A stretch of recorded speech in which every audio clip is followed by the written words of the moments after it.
I don't know. You don't remember, huh? It was, I was 15 years old, so I'm gonna $127. That's not bad. Keanu Reeves was humiliated on a first-class flight, insulted by a wealthy passenger who had no idea who he was. But that wasn't the shocking part. What Keanu did next left everyone on the plane speechless, flipping the entire situation in a way no one expected. The story began with Victor, a man dripping in wealth and arrogance, mocking Keanu for his simplicity and assuming he was a nobody. Tune in as the calm and humble Keanu delivers a response that leaves the entire first-class cabin in stunned silence. Luxury seats, humble souls. Keanu Reeves stood there, the embodiment of calm in the chaos of the first-class line. He wasn't the type you'd expect to see in that setting. With a plaid shirt, worn-out jeans, and boots that had seen better days, he looked like he belonged in a coffee shop, not a luxury airport lounge. His backpack, beaten and scuffed, seemed to have more miles on it than the planes on the tarmac. Yet there he was, quiet and composed, soaking in the bustling energy of Los Angeles International Airport. No one suspected his backpack held the key to everything. Behind him stood Victor Harding. Now, Victor was the type of guy you'd imagine in first class. He wore a designer suit that probably cost more than some cars. His shoes gleamed like mirrors, and his cologne was so strong it might as well have been his calling card. Everything about him screamed money and power, and he made sure everyone around him knew it. When his eyes landed on Keanu, they narrowed in instant judgment. To Victor, the contrast between them was almost comical. Victor couldn't resist the urge to comment. As the line moved forward, he muttered something under his breath about first class not being what it used to be, loud enough for Keanu to hear. If he was hoping to get a rise out of the man, he failed. Keanu's reaction was as understated as his outfit. A calm glance, a faint smile, and then nothing. That lack of response irked Victor, who wasn't used to being ignored. When they finally boarded the plane, the tension between the two became a full-blown spectacle. Victor's smirk turned into visible irritation when he realized that his seatmate for the next several hours was none other than the man he had just tried to belittle. Keanu settled into his seat with the same quiet composure, while Victor's polished exterior began to crack. His frustration grew as he fidgeted with his cufflinks and glanced around the cabin, clearly uncomfortable with the situation. The first-class cabin was a world of its own, a bubble of privilege that Victor relished in. He ordered champagne with an exaggerated air of importance, making sure everyone around him noticed. When the flight attendant turned to Keanu, his request was as simple as it could be: water. That single word became fodder for Victor's next jab. He leaned back in his seat and chuckled, throwing out a condescending comment about missing out on the finer things. Once again, Keanu's response was measured, almost disarming in its simplicity. "Sometimes simplicity is enough," he said, and took a sip of his water. Victor couldn't let it go. Throughout the flight, he kept poking and prodding, trying to provoke some sort of reaction.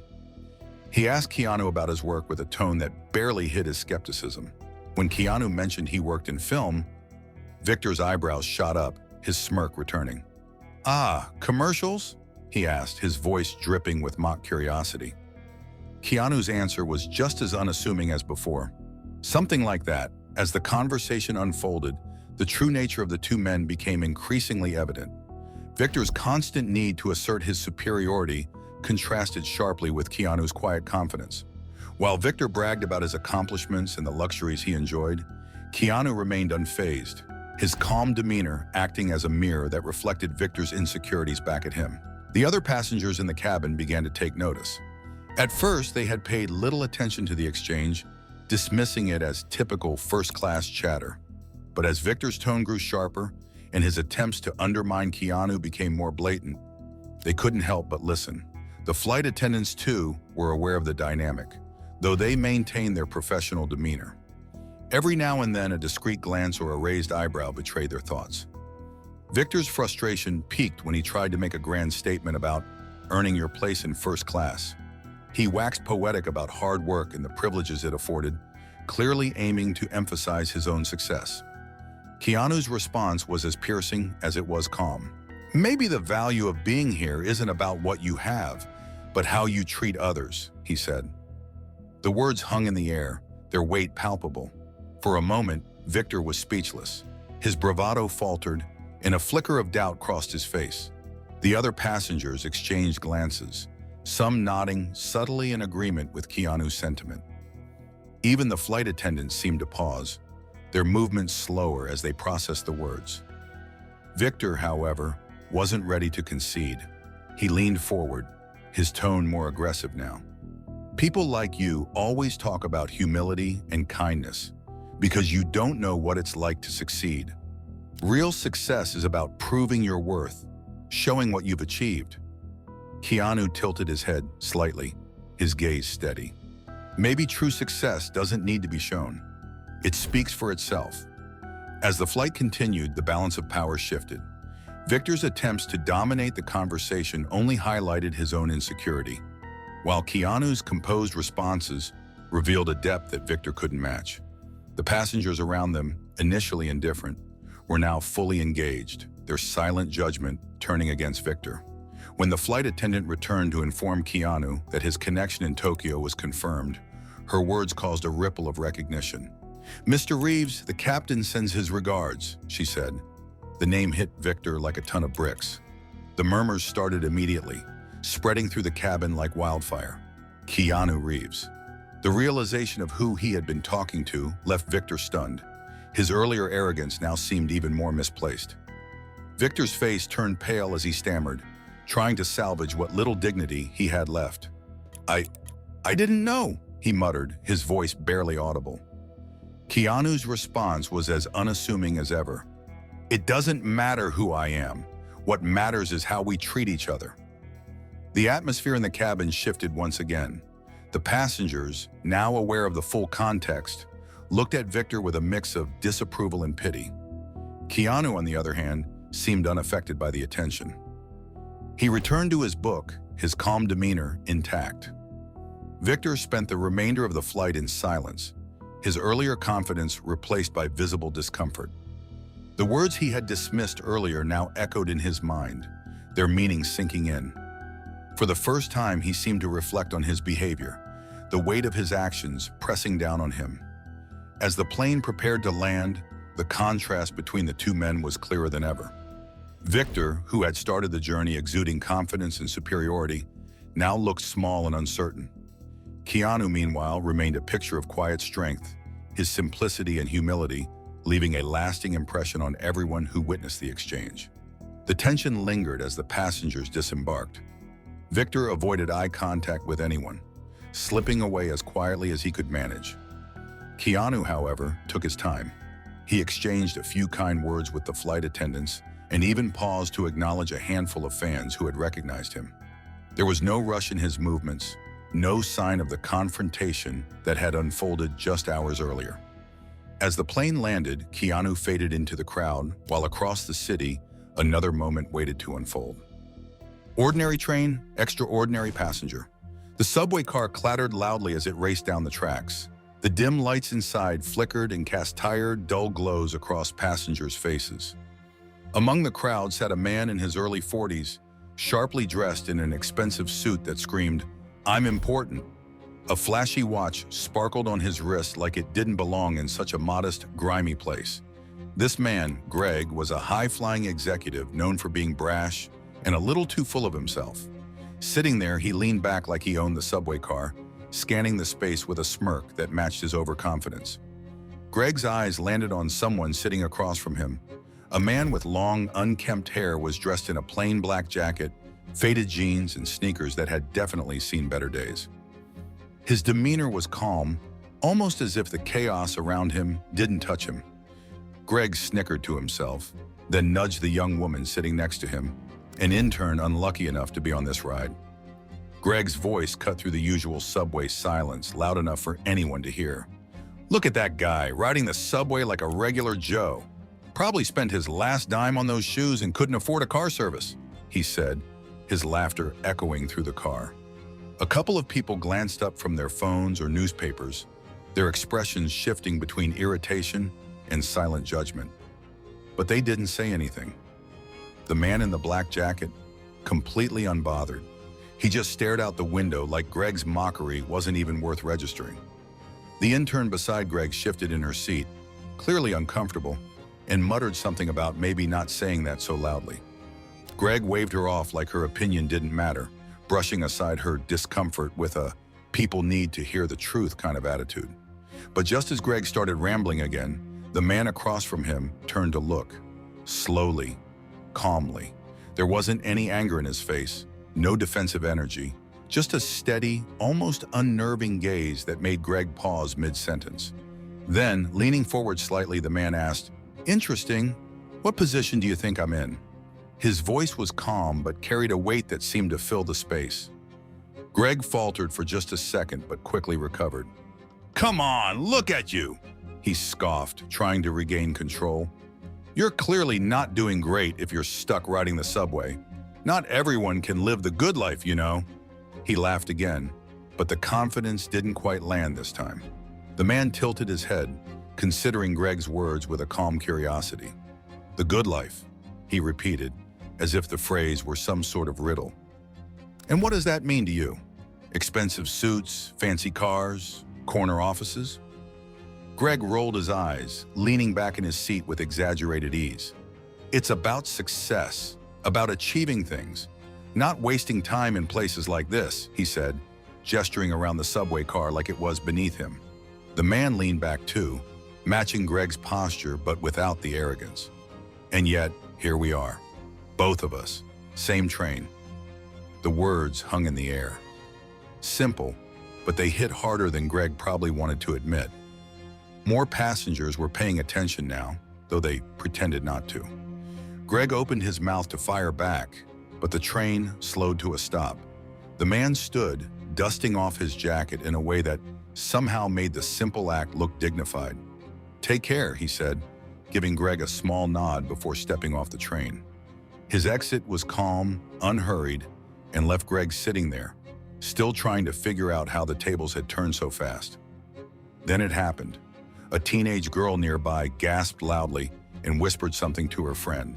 They fumbled for their phones, snapping pictures of the man as he walked away. The intern's face turned pale as she stared after him, then turned to Greg. "Do you even know who that was?" she asked, her voice a mix of disbelief and shock. Greg blinked, his smug demeanor cracking just slightly. "Who?" he asked, trying to keep his voice steady. "That was Keanu Reeves," the intern whispered, her voice carrying the kind of awe reserved for legends. Greg froze, his brain racing to connect the dots. Keanu Reeves. The name echoed in his head, conjuring images of blockbuster films and red carpet moments. The guy he just mocked was that Keanu Reeves? The Keanu Reeves? He laughed nervously, trying to brush it off. "No way! Why would Keanu Reeves be riding the subway?" But even as he said it, the murmurs around the car grew louder. Passengers were pulling out their phones, whispering, pointing at the pictures they'd snapped. Greg's bravado crumbled completely as reality set in. The man he'd laughed at for being common was one of the most famous actors in the world. And worse, that man had handled the situation with more class and composure than Greg could ever dream of. Sitting there, Greg felt smaller than he ever had in his life. He shifted uncomfortably, his once confident smirk replaced by something closer to shame. The train pulled into the next station, and Greg's phone buzzed with a news alert. He glanced at it and felt his stomach drop. The headline read, "Keanu Reeves spotted on the subway, fans praise his humility." Beneath it was a photo, clear as day, of Keanu sitting on the train just minutes earlier. Greg stared at the screen, his face turning pale as the article described Keanu's reputation for kindness, humility, and a grounded lifestyle despite his immense fame. The intern leaned over, her voice low but pointed.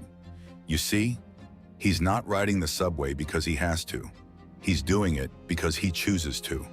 Her words hit Greg like a brick wall. He didn't respond, too lost in thought.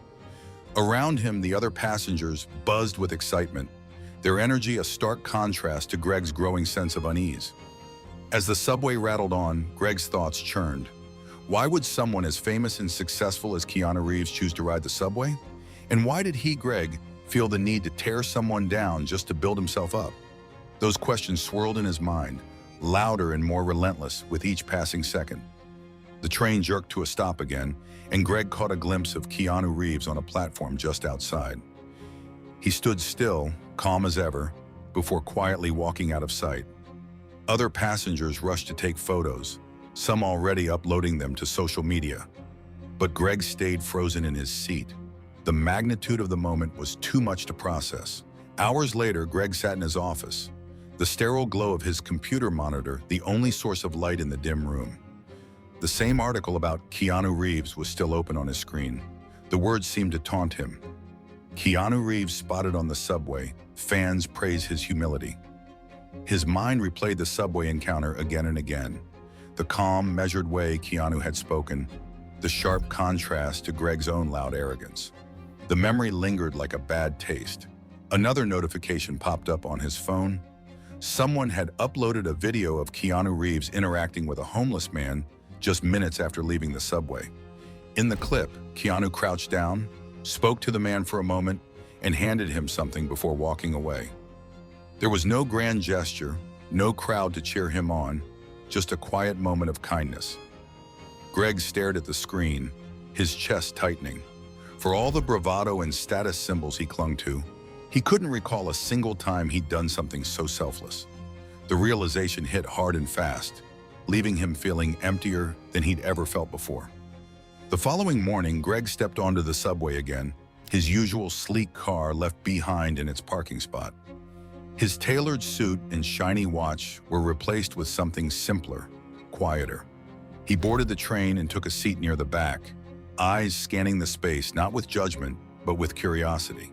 For the first time, he saw the subway for what it really was, a place where lives intersect, where everyone's story is carried along the same tracks. Elsewhere, Keanu's quiet acts of kindness continued to leave their mark. The actor who puts kindness first. Keanu Reeves is not just known for being in movies. He's also one of those rare Hollywood stars who genuinely cares about helping others. His way of giving back is quiet, but it's packed with meaning. He's been making a difference for years, focusing on causes that truly matter to him. After his sister Kim faced leukemia, the actor decided to do something significant about it. He started a private foundation to support cancer research in children's hospitals. What makes it stand out is how he keeps it low-key. He's not out there putting his name in bright lights next to it. Instead, he lets the work speak for itself. This shows a real down-to-earth attitude that's rare in the spotlight. The performer's work with kids' hospitals is a huge deal. He's given millions over the years, helping fund treatments and research. These donations don't just add up in dollars. They've made life better for countless young patients. By giving so much, he's helped improve how these hospitals care for kids, and that's not something to overlook. Cancer research is another area where the star has left his mark. He's poured money into organizations that work on new treatments and potential cures. For instance, he gave $1 million to Stand Up to Cancer. This isn't just a feel-good move. It's a real investment in saving lives. Contributions like this help scientists make progress, which can change everything for people fighting the disease. And it's not just about his own foundation. The humanitarian has supported all kinds of charities over the years. Animal lovers probably love the fact that he's backed people for the ethical treatment of animals to help protect animals. He's also worked with the Sick Kids Foundation to improve children's health care and research. Then there's more support for Stand Up to Cancer and even the Spinal Cord Opportunities for Rehabilitation Endowment Program, which helps people with spinal cord injuries. His list of contributions is long, and it shows he's paying attention to a wide range of needs. The philanthropist's generosity isn't limited to just charities. When he's on set, he's just as thoughtful.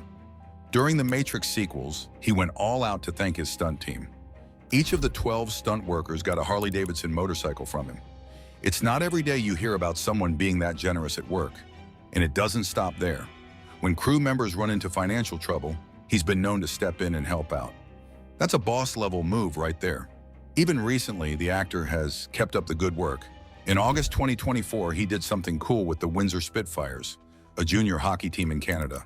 He signed a one-day contract and autographed a bunch of team gear.